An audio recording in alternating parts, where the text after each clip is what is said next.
ആളുകൾ വന്നു, ഒരു സംഭവം പറയാൻ ആളുകൾ വന്നു. ജുമായുടെ നേരത്തെ ബഹുമാനപ്പെട്ടവരോട് പറഞ്ഞു മഴ പെയ്തിട്ടില്ല, ആളുകൾ വെള്ളത്തിൽ വിഷമിക്കുകയാണ്. മഴ ബഹുമാനപ്പെട്ടവർ ജുമാ കഴിഞ്ഞ ദ്വാരുന്നു, പക്ഷേ മഴ കൊണ്ടാണ് വായിച്ചു. ആളുകൾ പിരിഞ്ഞു, മഴയൊന്നും പെയ്തില്ല. അസറിന് വാങ്ങ് കൊടുത്തു.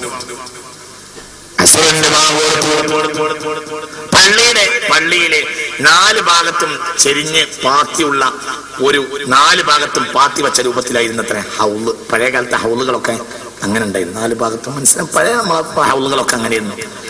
മഴ പെയ്താൽ കൂട്ടുമുറത്തേക്ക് വെള്ളം വീഴും, അതങ്ങനെ തന്നെ പാത്തിയിൽ കൂടി വഴി ഇങ്ങോട്ട് ഹൗളിലേക്ക് വീഴും. അത് ഹൗളിന്റെ ഒരു മാർഗം. അങ്ങനെ കോയാമുട്ടി മുസ്ലിയാർ ഹൗളിന്റെ കരയിൽ പോയിരുന്നു. ബാങ്ക് കൊടുത്തു, എണീറ്റ് വരുന്നില്ല. കുറച്ചേനൊക്കെ ആളുകൾ ക്ഷമിച്ചു, ഇഖാമത്ത് കൊടുക്കാനായി. ബഹുമാനപ്പെട്ടവർ വരുന്നില്ല. ആരോ അങ്ങനെ ചെന്ന് ഓർമ്മപ്പെടുത്തിയതിന് മുനിവാപ്പ ഇഖാമത്ത് കൊടുക്കാനായിട്ടുണ്ട്. അപ്പൊ പറഞ്ഞു, കോയാമുട്ടിക്ക് ഉച്ചക്ക് ചോദിച്ചതിന്റെ ഉത്തരം തന്നെ കിട്ടിയിട്ടില്ല. അതുകൊണ്ട് ഈ പാത്തി കൂടെ മഴ പെയ്തിട്ട് വെള്ളാണ്ട് വന്നാലേ കോയാമുട്ടി ഇവിടുന്ന് എണീക്കുള്ളൂ എന്ന് പറഞ്ഞു. വടക്ക് ഭാഗത്തു നിന്നും കാറ് വന്നു. അപ്പോൾ മഴ പെയ്തു.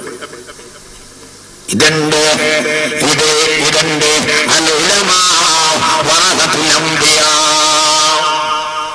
അപ്പൊ കണ്ടോ, അല്ലാണ്ട് പേടിച്ചു പോയി. കോയാമുട്ടി എണീറ്റില്ലെങ്കിൽ ഇപ്പൊ എന്താ കാട്ടുക?